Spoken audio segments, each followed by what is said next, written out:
Dear audience, we are pleased to present to your attention a short abstract to the publication analysis of the photoluminescence degradation of porous silicon layers.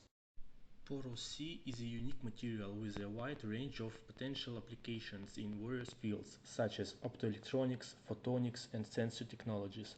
However, despite its promising properties, photoluminescence degradation of porous C layers has become a subject of research interest due to its negative impact on the stability of efficiency of the material. Studies show that degradation of photoluminescence of porous C layers is caused by several factors. One of the main ones is the chemical activity of porous C, which leads to an abnormal long-term degradation of exposed layers when stored under normal conditions. Environmental influence of humidity can lead to irreversible changes in the structure of materials, which negatively affects its photoluminescence properties.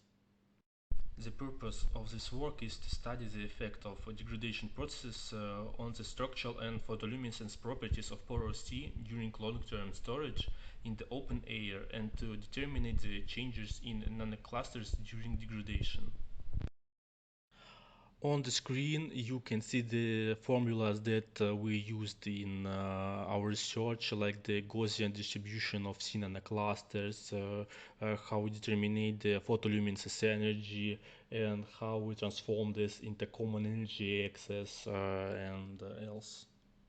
On the screen, you can see tables showing the results of our study of samples of porous C at different times after etching. On this slide you can see graphs comparing the photoluminescence of samples 1 to 4 at different times after etching. In the conclusion, we can say that in the course of the work, samples of disordered silicon were obtained by pulsed electrochemical etching and their photoluminescence properties were determined.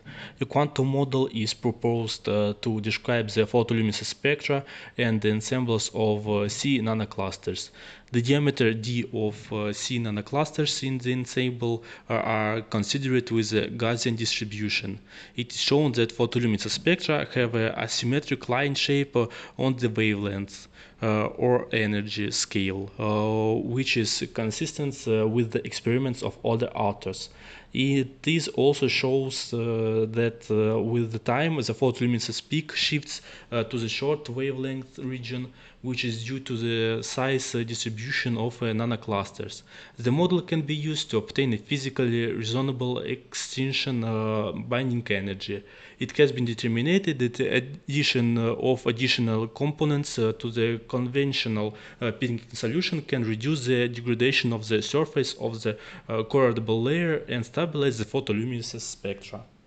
Thank you for your attention.